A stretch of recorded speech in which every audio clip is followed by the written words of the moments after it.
Idag ska vi skapa som Toyen. Skapa som. Men först så ska vi ta reda på lite mer om Toyen. Konstnären kallade sig Toyen. Namnet är taget från det franska ordet för medborgare, citoyen. Hon hette något annat från början. Hon ville bestämma själv vem hon skulle vara. Toyen ville inte bli placerad i ett fack. Hon tyckte att hennes konst var det viktiga. Inte om hon var en kvinna eller en man eller vilket land hon kom ifrån. Toyen tyckte att man borde känna efter mer och tänka mindre. Hon och flera andra konstnärer trodde att världen skulle bli en bättre plats då. De kallade sig för surrealister. För att få kontakt med sitt inre använder de sig ofta av sina drömmar.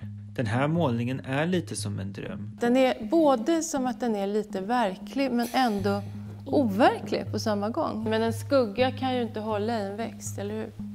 Målningen heter Myten om ljuset och är gjord 1946. Den handlar om ett minne från andra världskriget när Tyskland ockuperade Tjeckoslovakien och Prag där Toyen bodde. Toyen gömde mannen vars skugga ni ser på målningen i sitt hem. Han hette Jindřich Heisler och var en judisk poet.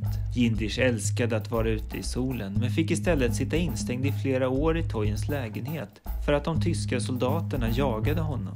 De avskydde hans dikter och Toyens målningar. Vad ser ni för någonting när ni tittar på målningen? Jag ser en person som kommer i en växt. Och det är en handskugga här som är typ svart. Hela målningen är ju en dörr. Och det är nästan bara svart och vitt och olika gråa nyanser. Sen är det en stark färg och det är grönt här i mitten. Jag tycker det är taskigt som bara drar ur växten sådär.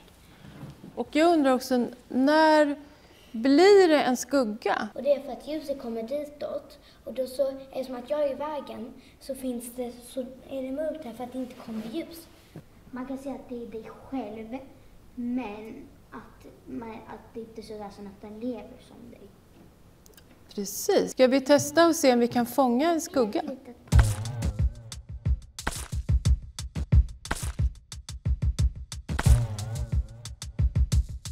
Vi börjar med att sätta upp ett papper på väggen. Vi kommer att måla direkt på väggen faktiskt här, för det här är en ateljé. Och sen behöver vi en stark lampa så att vi får en skugga på väggen. Så nu så ska vi blanda en skuggfärg och då har jag en palett, vit färg och vad behövde vi mer? Svart. Kan vi behöva någon annan färg? Jag har lite silver. Ja, nu blev den kanske för grön, men då tar jag lite rött i också då. Vi kan börja med faktiskt att rita upp en dörr här på väggen. Nu så behöver vi ju också en skugga att måla av. Orkar det stå så här nu i några minuter? Här är ett blad. Precis, det är nästan lite hjärtform på det här bladet. Och nu så tänkte jag att vi börjar fylla i våran skugga som vi har tecknat upp.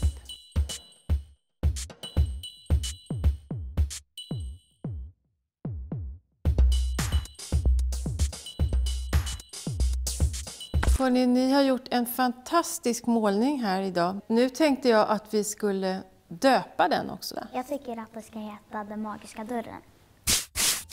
Hur gjorde man då?